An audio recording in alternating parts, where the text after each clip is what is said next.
Before we begin, this video is sponsored by Raycon. Whether you're already a Raycon aficionado or simply in the market for new earbuds, now is the perfect time to invest because Raycon have just launched their upgraded model of their best-selling everyday earbuds. Weatherproof, dustproof, sweat-resistant, stylish, and designed with ergonomic, reliable, easy fit for any ear, everyday earbuds produce excellent sound quality at half the price of other premium brands with a range of accessible features to make them an essential part of your everyday life. I wear these bad boys practically all the time, especially when traveling, and despite long commutes hopping from train to plane, I never have any discomfort during extended play, and when I'm finished keeping an eye on my safety with their improved awareness mode, their new and effective active noise cancellation lets me block out background noise and simply absorb myself into a podcast to relax peacefully before the next chaotic journey. For me, Raycon brings a touch of serenity to the stress of travel and the daily grind. Trust me, when I'm currently not on the go, you can't imagine how significantly easier and more enjoyable it makes doing house renovations,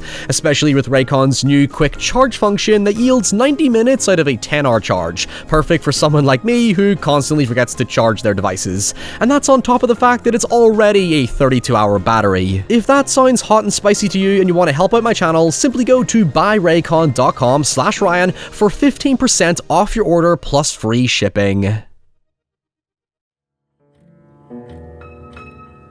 Adult animated horror is a topic I've wanted to cover so much more in the past year since reviewing Phil Tippett's surrealist stop-motion horror fantasy Mad Gods, but typical of me, I just never got around to it. However, until I see Longlegs, In a Violent Nature, The Substance, and maybe Nosferatu, I think I can get away with using this video's title as an excuse to talk about a hybrid film that's both a partial animated horror and literally about the horror of animation in general. Stop Motion is the long-belated feature film by acclaimed British filmmaker and animator Robert Morgan, who for reference has many of his nightmarish stop-motion body horrors available on his YouTube channel that I've linked in the description. If you're familiar with viral British animated horror sensations like David Firth, the creator of Salad Fingers, and Lee Hardcastle, creator of some unforgettably gruesome claymations, you'll feel right at home with Robert Morgan. Stop Motion tells the story of a timid animator called Ella, who's basically become a surrogate pair of hands for her demanding filmmaking mother Suzanne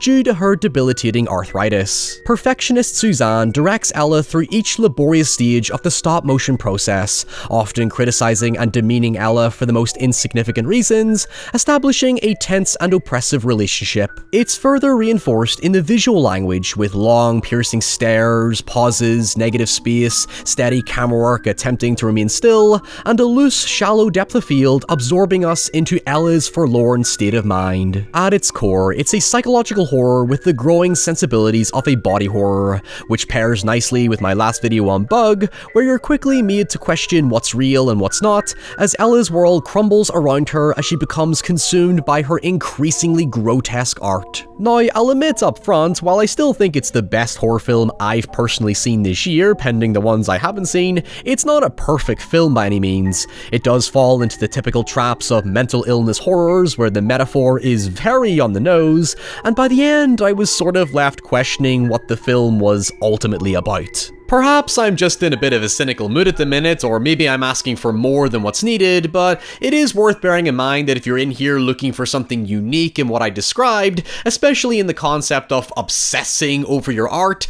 other than the animated aspects of it, you're not really going to find anything new here. In fact, it reminded me of why I just never committed to covering Censor or Men despite hinting at doing so. Don't get me wrong, they're not bad films, but I guess one of the reasons I don't typically review current releases is because I feel there's been a bit of a trend recently in horror films hiding too much behind their subtext without having very much to actually say.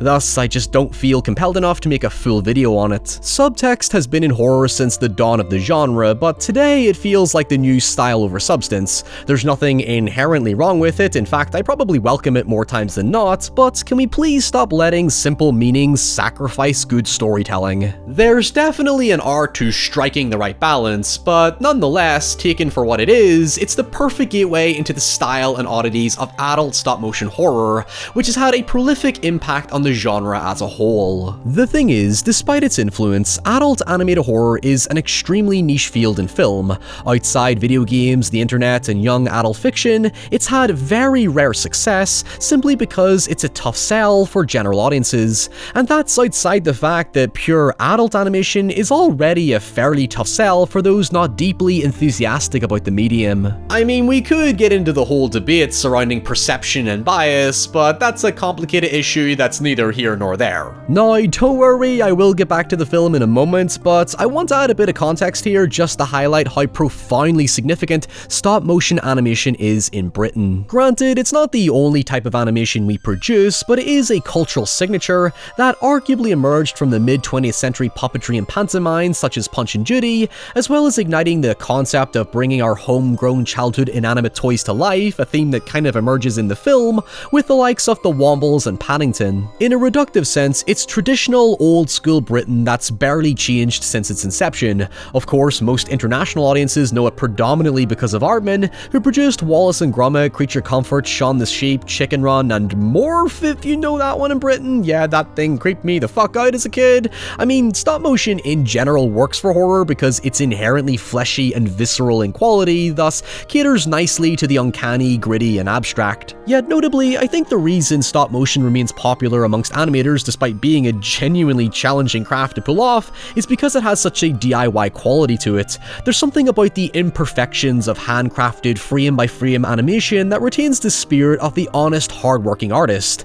the true definition of a labor of love, so to speak. I know I've used this phrase a lot when covering British horror, but stop motion is very much the kitchen sink of animation. It involves long, arduous hours, focus, and almost impossible levels of patience and determination to get the right result. Having worked in stop motion myself, yeah, believe it or not, my degree is in animation, making a film about the horrors of such a process and the insanity and obsession that comes with it, I'm surprised it took so long. Anyway, going back to Ella, there's a constant reminder that the film she's working on is not hers, but her mother's. She's established as having no creative input whatsoever. She's only a puppet to the master brains of her mother, Suzanne. She even later tells her boyfriend Tom, when he asks why she doesn't just make her own film, that she simply never had the time to develop her own voice because she's suppressed by the demands of her overbearing and increasingly dependent mother. The metaphor of a puppet being controlled by its creator is very evident from the outset.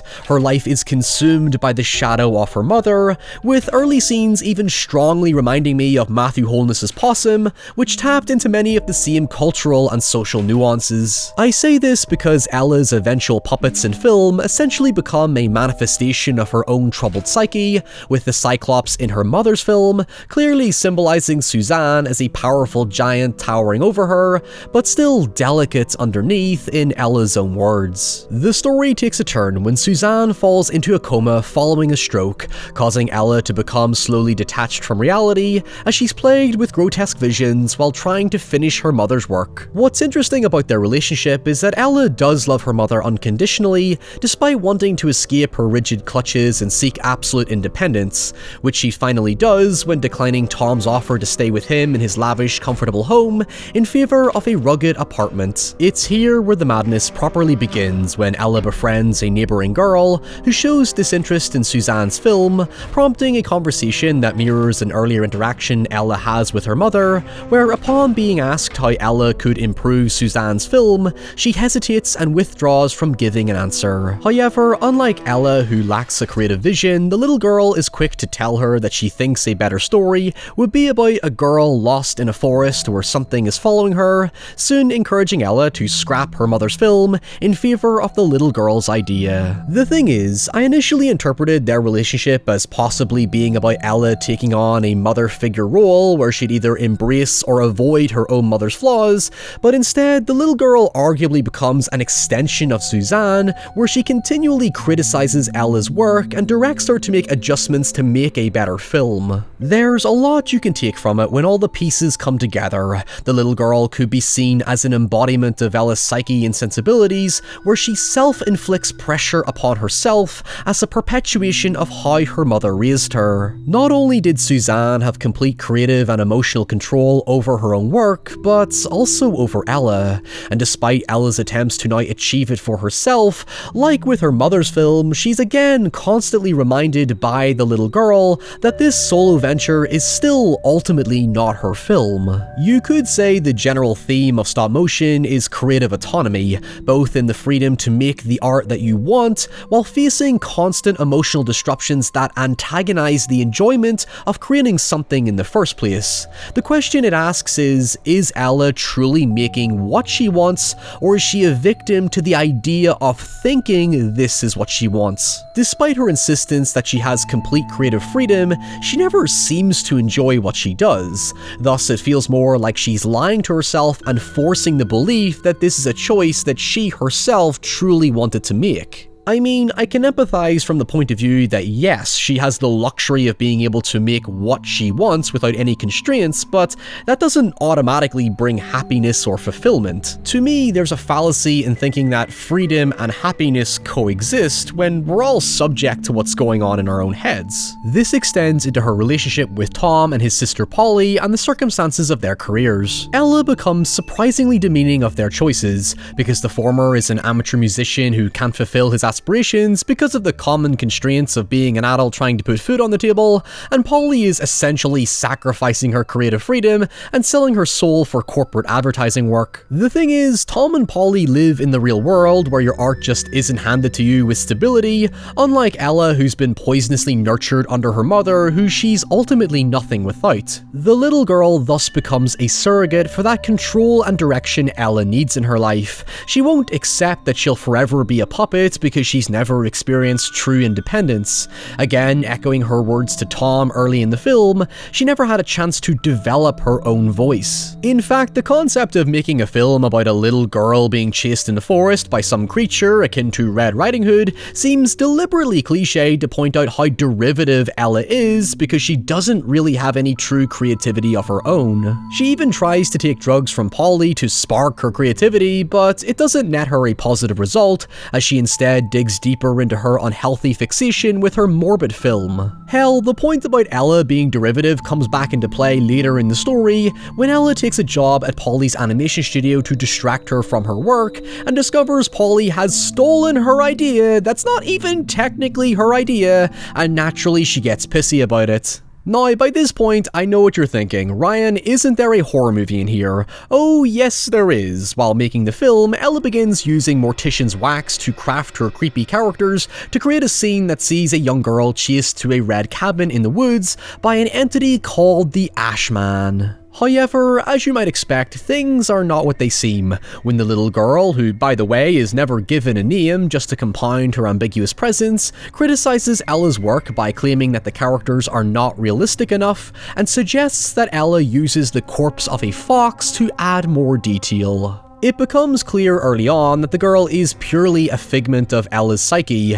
Even when she tries to reject the girl's idea to use the corpse, she's still reminded that she doesn't really have a choice in the matter because it isn't her film. The story begins to show some hereditary influence when the artifice of Ella's film starts to seep into reality, blurring the line between her world and the film's miniatures. The Ashman begins to torment Ella over the course of 3 nights, one of which is revealed to be an hallucination she animated, thus making the girl in her film a direct replica of herself, where she's essentially playing out a story she has no control over. It proceeds to aggressively reinforce this subtext during a visit to her mother, who mocks Ella for being unable to properly take control of her life, and basically outwardly states the metaphor I worked out from the beginning, where, in her mother's words, Ella is just a puppet caught in her strings, and when she's done being played with, the master will put her back in her box. What inevitably follows is a grotesque scene where Ella is confronted by the Ashman, and imagines herself transforming into a hollow husk husk of wax that's then forced to consume an egg, I think,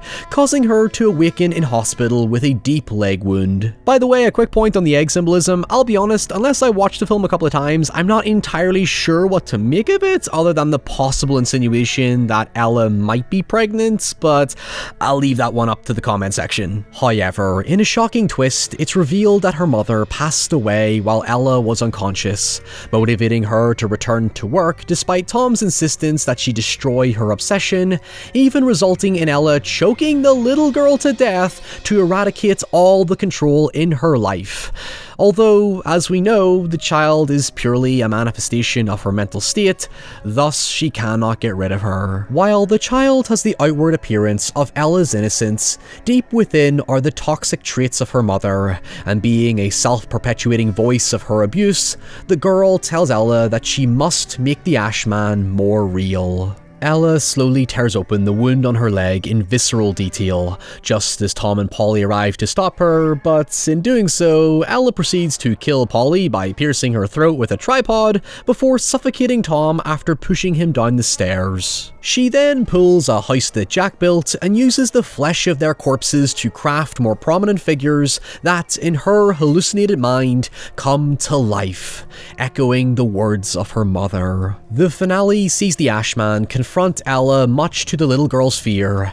Ella is then reduced to wax and devoured by the Ashman, soon awakening in a real version of the cabin in her film, where the little girl proudly watches the completed film, in which Ella simply dies from blood loss from her open wound. In some ways, it calls back to the premise of her mother's film, about a Cyclops trading its eye to see its destiny, but also its own death. Ella sacrifices her sanity for the very same reason. She's literally consumed by her creation, yet, in seeing that it's made this little girl, the demanding embodiment of herself and her mother, the pressure and expectations she's placed on herself, happy with the outcome, Ella accepts her fate. Her creation is now the afterlife, and in the foreshadowing words of her mother, like a puppet, Ella proceeds to climb back into her box, but not before reverting back to the same forlorn state she's lived her life in, saddened that her freedom is over, and seemingly dissatisfied at how little it was ultimately worth. By the way, please don't let that nugget of negativity I explained earlier in the video deter you from checking out stop motion for yourself, because if there's something I would love to see more of in the feature film format, it's animated horror. So please go give this film your love and attention. It's available on Shudder. I'm not sure about other platforms, but definitely go give it a watch. And until next time, stay safe, stay away from animation unless you have the skill and patience for it, and I'll see you all very soon. Leave me your requests as well. Bye.